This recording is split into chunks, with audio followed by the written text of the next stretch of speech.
De la venta de armas de Estados Unidos a Vietnam. La prohibición estuvo vigente durante varias décadas. El presidente de Estados Unidos, Barack Obama, anunció en Hanoi el levantamiento del embargo de la venta de armas estadounidenses a Vietnam, uno de los últimos vestigios de la guerra que opuso a ambos países hasta 1975. Así lo declaró en una conferencia de prensa junto a su homólogo vietnamita Tran Dai Quang. Tras el levantamiento del embargo económico estadounidense en 1994 y la normalización de las relaciones diplomáticas un año después, la decisión tiene un peso político de importancia simbólica entre antiguos enemigos de guerra. Puedo anunciar que Estados Unidos levantará por completo la prohibición a la venta de equipamiento militar a Vietnam, que ha estado en vigor durante 50 años. Al igual que con todos nuestros socios, las ventas tendrán que cumplir con los estrictos requisitos relacionados a los derechos humanos. Este cambio asegurará a Vietnam el acceso a los equipos que necesita para defenderse. Legisladores y activistas estadounidenses habían pedido a Obama que presionase al líder comunista para imponer mayores libertades en el país antes de levantar el embargo. Vietnam tiene unos 100 presos políticos y este año realizó más detenciones. Si bien el presidente estadounidense afirmó que la decisión no está vinculada a China, es una advertencia para el vecino de Vietnam. En 2014, Pekín instaló una plataforma petrolera en las aguas reivindicadas por Hanoi, lo que causó violentos disturbios anti-China en Vietnam. Una decisión política, como comentábamos con Farid, que no esté vinculada a la China en el Asia, sobre todo en Vietnam, tan cerca, es difícil de no pensarlo. Bueno, esta es la tercera visita de un presidente estadounidense a Vietnam. Recordemos que hubo una guerra que perdió a Estados Unidos además. Por supuesto que se ha dado esta noticia, que es el fin del embargo, pero hay otra noticia y hay otro punto que rescata, por ejemplo, en la revista The Economist, es lo del Tratado Transpacífico. Y lo que dicen es que, a diferencia de otros países, en Vietnam este tratado es muy popular.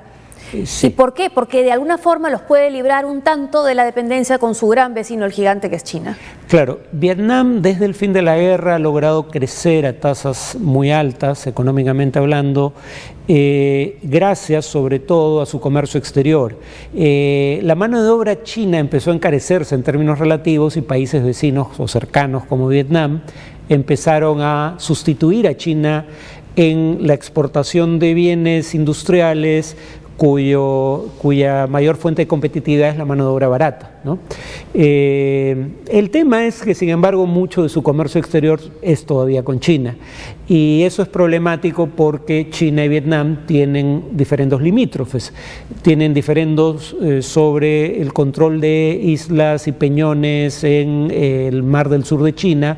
De hecho, algunos de ellos incluyen a Taiwán, que China ni siquiera reconoce como Estado independiente, sino lo considera una provincia rebelde, y eso es lo que acerca a Vietnam a su antiguo enemigo, Estados Unidos. Por un lado, Estados Unidos, cuando uno ve la geografía del este asiático, lo que mantiene despiertos en la noche a los estrategas chinos no es la posibilidad de un ataque militar norteamericano en el peor escenario. No creen que sea un escenario muy probable, pero el peor escenario que conciben como posible es un escenario en el que Estados Unidos intente bloquear las rutas comerciales de China a lo largo de una serie de islas que constituyen estados aliados de Estados Unidos, salvo por Vietnam. Pero no siendo un aliado militar de Estados Unidos, Vietnam, sin embargo, por tener este conflicto limítrofe con China, ve a Estados Unidos como un posible aliado contra China. O sea, tiene un rival común. Pero además hay que tener en cuenta que precisamente por su rivalidad con China, Vietnam se ha convertido en muy poco tiempo en el 8º importador mundial de armas. Y entonces venderle armas a Vietnam en este momento es además un buen negocio. Y hay otro tema también que tiene que ver con el Tratado Transpacífico, que es una exigencia para que Vietnam pueda ser parte de este tratado, y es permitir que existan sindicatos en un régimen autoritario, totalitario, de un partido único. El Partido Comunista, por eso no existe. Existe un brazo, entre comillas, sindical del partido, ¿no?, que opera en todas las fábricas un poco también como control, de manera de controlar. Es más, dicen que algunos líderes sindicales son jefes de personal, ¿no? Bueno, que también hay una contradicción. La idea básica es sindicatos independientes. Claro. No sindicatos a secas, porque sindicatos hay, pero todos no son controlados por el partido. Son brazos del partido. Entonces, que uno de los puntos es ese, que sea a la hora de firmar que existan estos sindicatos, y otro que a los 5 años estos sindicatos puedan formar federaciones nacionales. Bueno, ese es uno de los retos que tiene por delante Vietnam, que en términos políticos significa soltar parte del poder, ¿no? Claro, además esa es una de las formas para Obama de, responder a la crítica válida, en mi opinión, de que la estrategia está sobreponiéndose a las consideraciones de derechos humanos. Claro que cuando Estados Unidos pretende dar lecciones de derechos humanos en Vietnam, el gobierno vietnamita podría decir que nadie violó tanto los derechos humanos en Vietnam como los Estados Unidos durante la guerra de los 70s. Pero entidades como Human Rights Watch le exigen al gobierno americano, y es algo que tiene cierto eco de opinión pública, no de la mayoría, pero un sector de opinión pública, que tenga en cuenta consideraciones de derechos humanos al lidiar con regímenes autoritarios como el vietnamita. Entonces, una forma de responder a esa crítica es decir, bueno, esto tiene que hacerse de manera progresiva, y tener sindicatos independientes probablemente sea un primer paso en esa dirección. Y además, este tipo de relaciones fue uno de los puntos que alegó el presidente Barack Obama al momento de restablecer relaciones diplomáticas con Cuba, ¿no? Si puede tener relaciones diplomáticas con China o con Vietnam, ¿por qué no con La Habana? En materia de violaciones de derechos humanos, China es el país que produce por sí solo alrededor de la mitad de las ejecuciones judiciales del mundo, en juicios que, según entidades humanitarias, no respetan las normas de debido proceso. Si no tienen problema en negociar con ese régimen, bueno, Cuba comparativamente no se ve tan mal, ¿no? Aunque ellos también ejecutan a personas, bueno, en Estados Unidos, que también es, lo dijo el mismo Obama, también en Cuba, no reconozco que tenemos temas cuestionables. Y estando en Vietnam, el presidente Obama también confirmó lo que ya se había venido informando en la prensa, y es que un ataque de dron de Estados Unidos mató en Pakistán al principal líder talibán, el mullah Akhtar Mohamed Mansour, que murió el fin de semana en una remota zona del cinturón fronterizo entre Pakistán y Afganistán.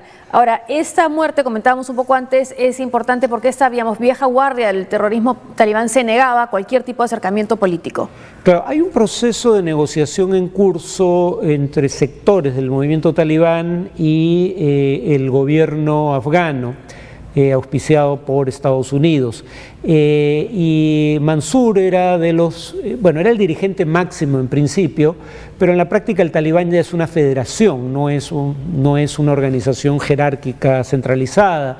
Y Mansour era de los que se oponía a esa negociación porque creía, y lamentablemente no es una presunción descabellada, que podían ganar la guerra. ¿Para qué negociar, compartir el poder si lo puedes obtener todo mediante las armas?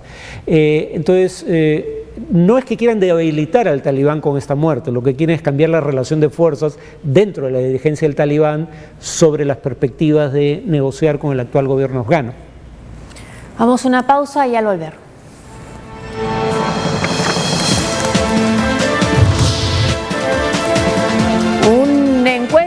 Esperado entre dos líderes religiosos con millones de fieles.